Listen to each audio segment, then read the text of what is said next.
Here we go, ladies and gentlemen. Time for another sprint zone. This one's for 411, and I've got a lot to say on this one. Everyone's fairly ordered nicely. Justin and Curtis riding side by side, much better than the previous weeks. Um, like mess where everyone was just all over the place. This here is perfection. I want to make a comment here. Justin's looking really good in the FCC team kit, looking really good. And this is where there is some confusion, where things go a little bit awry. So we're looking at our speed, we're doing like 19 or 20, and there's a little bit of confusion. And at this point, I'm expecting everyone to be riding two abreast. But the rider up front is keeping a pretty good speed, but it seems like there were some people that didn't want to hold the wheel, couldn't hold the wheel, weren't certain what was going on, and it looks like there's almost a chase ensuing. So now I'm doing 21, 22, which is fast as I really want to go in the warm up. I'm looking at my wattage in the 150s, 160s. So you look at my 30-second wattage, which is the wattage at the bottom left. My 3-second wattage or instantaneous is right above, along with our speed and my cadence. Everyone else back here looking good, and you can see that the speed of the people up front. And I want to thank Byron for sending me his telemetry. His is in the bottom right hand. So he's doing 24 miles an hour during the warm up period of County Road 5. It's not really a strong tailwind or anything, so there's really not much of a reason for this. But I'm being the gatekeeper, trying to keep things reasonable. As long as my power is like in the 150s, excuse me, that's okay for the warm up. And I am good with that. This is the portion of the ride where you're supposed to be getting to know your neighbor, as this is a social ride. This is not TTH. This is not SOAR. This is not war, where people just swinging around and it's a chance for them to test their mettle.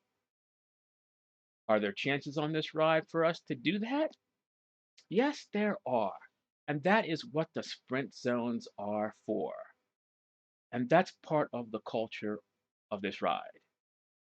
It's we have our sprint zones, and then we regroup.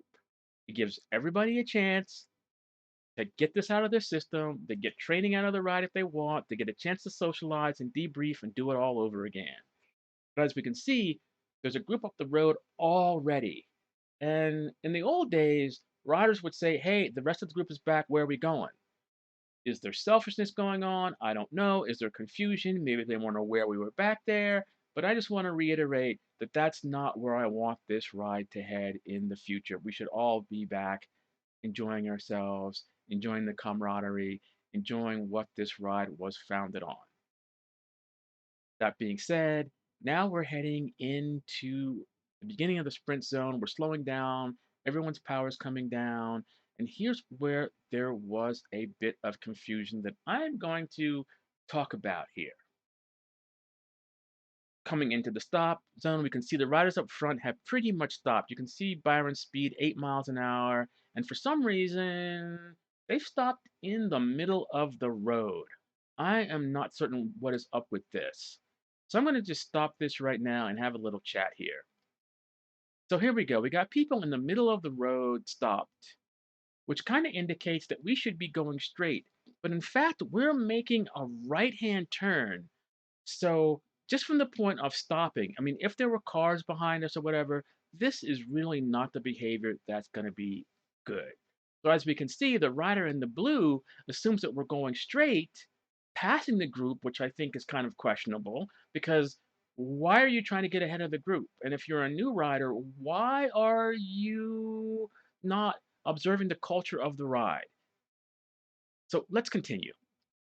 We come through here, there's riders stopped, and some riders decide to go straight, and there's confusion here. And we call them back as they have to come back into the fold. And now we're into the proper sprint zone. This is, in fact, where you may swing it around, show everybody how strong you are, practice your tactics, do whatever. This is the time to do that. So here we are. I'm still sort of at the front leading the rest of the posse.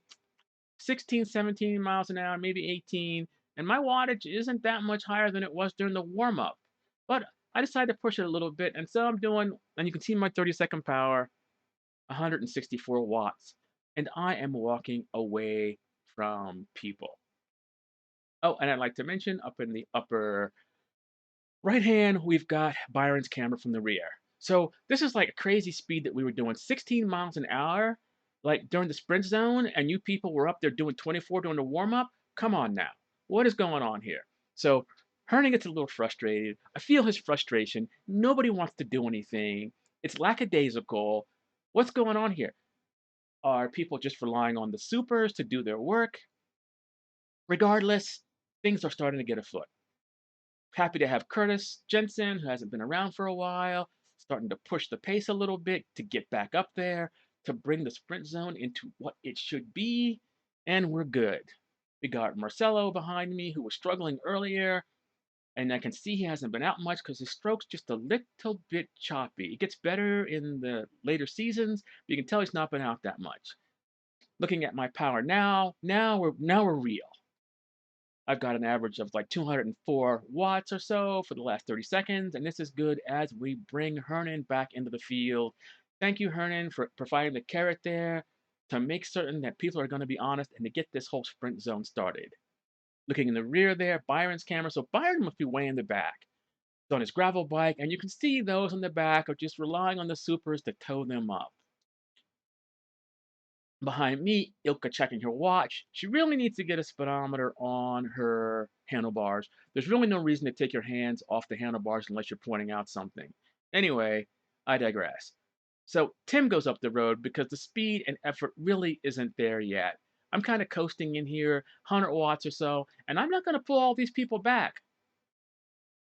At this point, I can see that nobody wants to do anything. I'm doing 160, 170 watts, and that is nothing. And I'm getting a gap on people. Byron still biding his time in the rear, as we can see riders in the back. Rob getting himself some camera time. Rick Lutz back there getting some camera time. Up front, there's Hernan, and there's some exchange here. We don't talk about the words are, but I will talk about the new camera. The new camera has much better wind filtering. So actually, I've got great vocals and stuff, but we won't share that because, well, privacy and all that good stuff. Anyway, so the four of us are up there, and we're going to try to keep people honest. We're going to go have some fun. We're going to stretch our legs, regardless of what the other people out there are doing.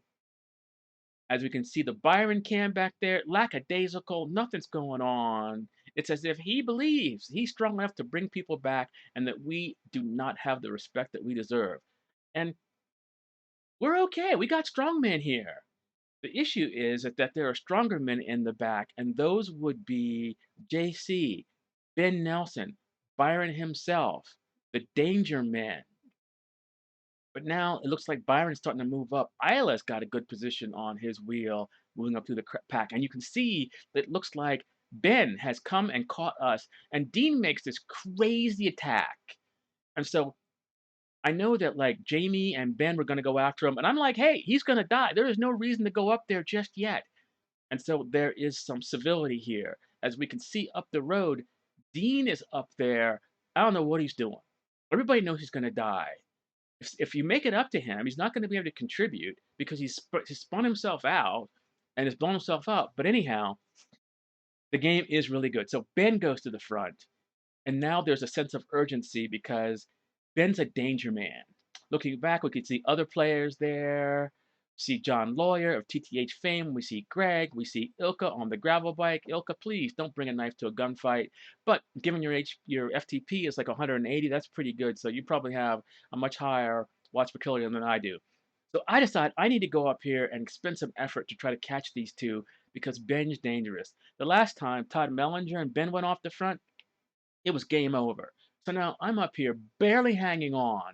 You can see my 30-second power was above 300 watts, and I need to recover here.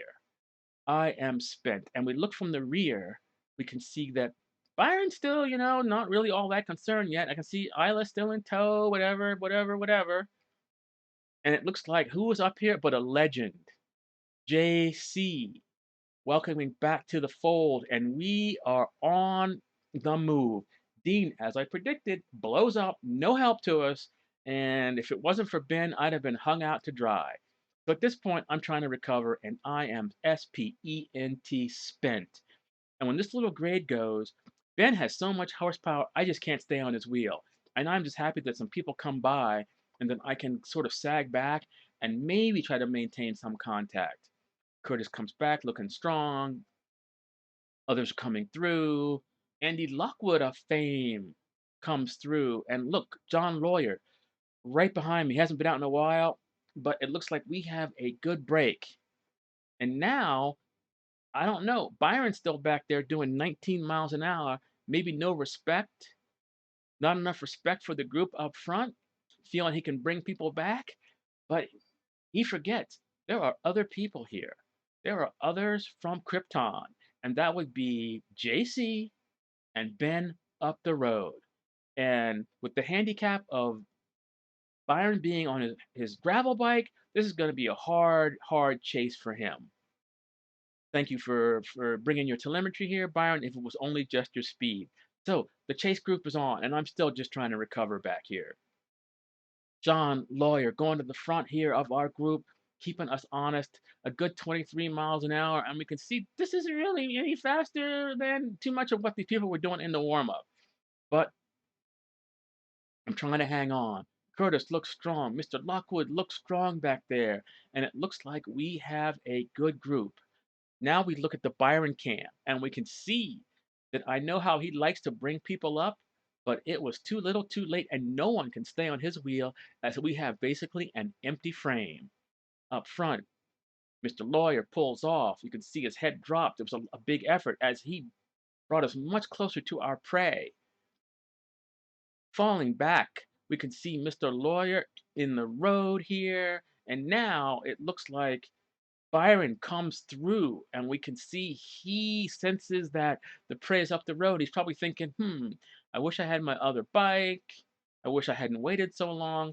And now we jump on his wheel. I'm still trying to recover here because you can see that my watt is way over 200 here. Echeloned out here all over the road. Just trying to stay in. Scott was up front. Things were looking good here. He's done his service. I'm happy with that, but now the big man, Byron, aka Superman, on the front, Curtis on his wheel, and we get the dual views of what is actually happening here. Looking up the road, we can see just those tiny little speck. It is JC and Ben checked out for the most part. And had we gotten a little more organized, if there wasn't the lethargy, if Byron perhaps wasn't so complacent, perhaps his hubris, believing that others would not be able to withstand his onslaught of wattage, was mistaken. Perhaps he wants a challenge. But anyhow, I am happy to make it into the second group. Struggling here, 3-second power and 200 watts. I haven't been able to recover yet, so I can't really contribute here. And I'm just looking to hang on. But the legs are good today, much better than last Friday when basically I got shelled from the group. Byron, for the first time, gives up the ghost and Curtis takes over. Looking good, pushing lots of wattage. Even me sitting in at 170 watts, it is no picnic back here. I'm going to let Byron in here as he gives me a little bit of shelter, and I know he likes to help me out. First time, me in Byron's cam, you can see my head swinging back and forth with my camera. Probably costing me now 6-7 watts right there. Not good for me, but I get to bring you something. So this is all the camera that Byron provided. So thank you for that. And back to our regular scheduled view. So game over. Ben's up the road. JC's up the road. Welcome back, JC. Nice showing there as the rest of us come in. Opportunistically, Mr. Lockwood makes his final push, and I think to myself, why push here? There's plenty of ride more. Could I have gotten another place? Yeah. Would it have cost me a lot of matches?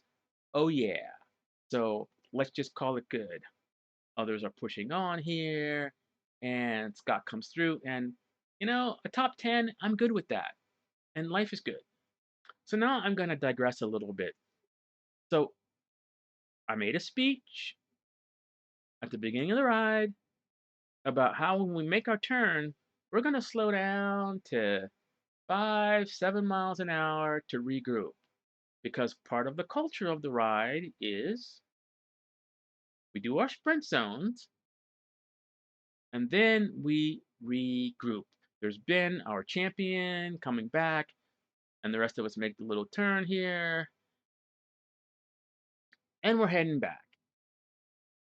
There's some recovery. Now, the rest of the group should be turning around before us, or they should be making an urgent chase to catch up because, and maybe I need to reiterate this at the beginning, is that when you see the leaders, you turn around. But because I made the speech, we should be doing 7 miles an hour. The only person that listened to me on this was Ben. Ben won this one. What the F, guys? No one should be passing Ben. It's like you just don't pay attention. So if this little rant causes people not to come to this ride because they don't like what I'm saying, I'm good with that. Anyway, let's try to do better next time. A good time was had by all, but we got to do better. And to quote Maya Angelou, know better, do better. Anyway, peace out.